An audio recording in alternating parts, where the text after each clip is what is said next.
জানাচ্ছি STV news আপডেটে। সঙ্গে আছি আমি তামিমা নূর খান। গ্রামের মানুষ যাতে শহরের মতো নাগরিক সুবিধা পায় সেজন্য তৃণমূল থেকে উন্নয়ন করা হচ্ছে বলে জানিয়েছেন প্রধানমন্ত্রী শেখ হাসিনা। দেশের মানুষ অর্থনীতির প্রধান শক্তি, তাই মানুষের জন্যই কাজ করে যাচ্ছে আওয়ামী লীগ সরকার। বাংলাদেশ অর্থনীতি সমিতির সম্মেলনের উদ্বোধনী অনুষ্ঠানে এসব কথা বলেন প্রধানমন্ত্রী। বিশ্বব্যাপী নানা সংকটে নিষেধাজ্ঞা পাল্টা নিষেধাজ্ঞা না থাকলে দেশ আরও এগিয়ে যেত বলে মনে করেন প্রধানমন্ত্রী। প্রধানমন্ত্রী শেখ হাসিনার স্বদেশ প্রত্যাবর্তন দিবস আজ।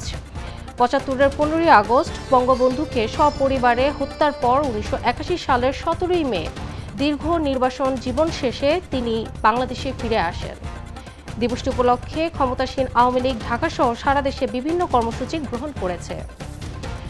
রাজধানীর বাসাবোতে ১০ তলা ভবনের ওপর থেকে গড়ে পড়ে ২ জন নিহত হয়েছেন। এই ঘটনায় আরও এক শ্রমিক আহত হয়ে আইসিইউতে আছেন। সকালে বাসাবো মায়াকানন মসজিদের পেছনে একটি নির্মাণাধীন ভবনে এই ঘটনা ঘটে। সবুজবাগ থানার ওসি প্রলয় কুমার সাহা জানান, নির্মাণ কাজের করার ১০ তলা ভবন থেকে নিচে গড়ে ৩ জন শ্রমিক আহত হন। তাদের মধ্যে ২ শ্রমিকের মৃত্যু হয়েছে এবং একজন আইসিইউতে রয়েছেন। কুমিল্লার ১৪ গ্রামে যাত্রীবাহী বাস নিয়ন্ত্রণ হারিয়ে খাদে পড়ে ৫ জনের মৃত্যু হয়েছে। আহত হন আরও ১৫ জন। ঢাকা চট্টগ্রাম মহাসড়কের বসন্তপুর এলাকায় এ দুর্ঘটনা ঘটে।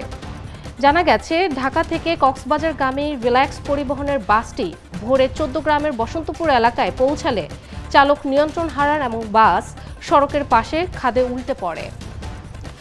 রাজনৈতিক আশ্রয়ের আবেদন করে ব্যর্থ হওয়া বাংলাদেশিদের ফাস্ট ট্র্যাক রিটার্ন চুক্তির অধীনে ফেরত পাঠানো হবে।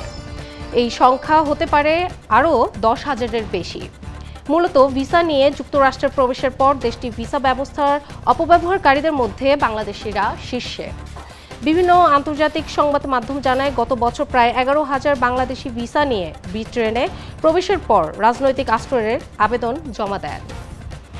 দ্রব্যমূল্যের লাগামহীন ঊর্ধ্বগতিতে অনেকদিন ধরেই দিশেহারা সাধারণ মানুষ। নিত্যপণ্যের দাম বৃদ্ধি যেন প্রতিদিনের নিয়ম হয়ে দাঁড়িয়েছে। ফের ঝাঁজ বেড়েছে কাঁচামরিচে। এক লাফে ১০০ টাকা বেড়ে কাঁচামরিচের কেজি এখন ১৬০ টাকা।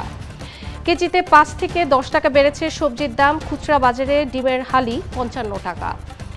অনেক আগে থেকেই চড়া মাছ মাংসের বাজার। ক্রেতাদের অভিযোগ, বাজার সিন্ডিকেট ভাঙতে ব্যর্থ সরকার। বারবার হাত ডাক দিলেও কার্যত কোনো নিয়ন্ত্রণ নেই। আবারও তাপপ্রবাহে অতিষ্ঠ জনজীবন। চলছে আবহাওয়া অফিস জারি করা ৪৮ ঘন্টার সতর্ক বার্তা। সকাল থেকে সূর্যের প্রখরতায় অনেক বেশি উত্তাপ অনুভূত হচ্ছে।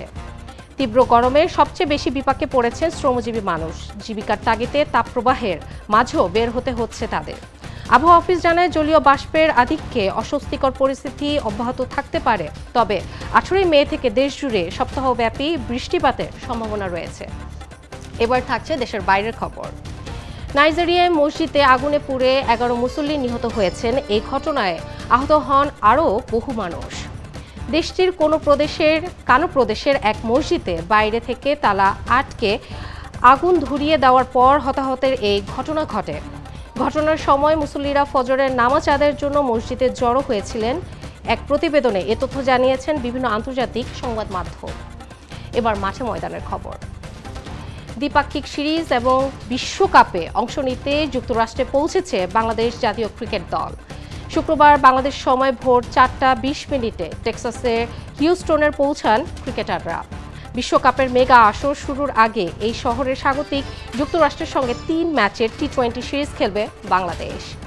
২১ মে ৩ ম্যাচের সিরিজের প্রথম ম্যাচে মুখোমুখি হবে যুক্তরাষ্ট্র বাংলাদেশ। শেষ করছি নিউজ আপডেট। এসটিভির সবশেষ সংবাদ জানতে ভিজিট করুন www.stv.tv। ধন্যবাদ এতক্ষণ সঙ্গে থাকার জন্য।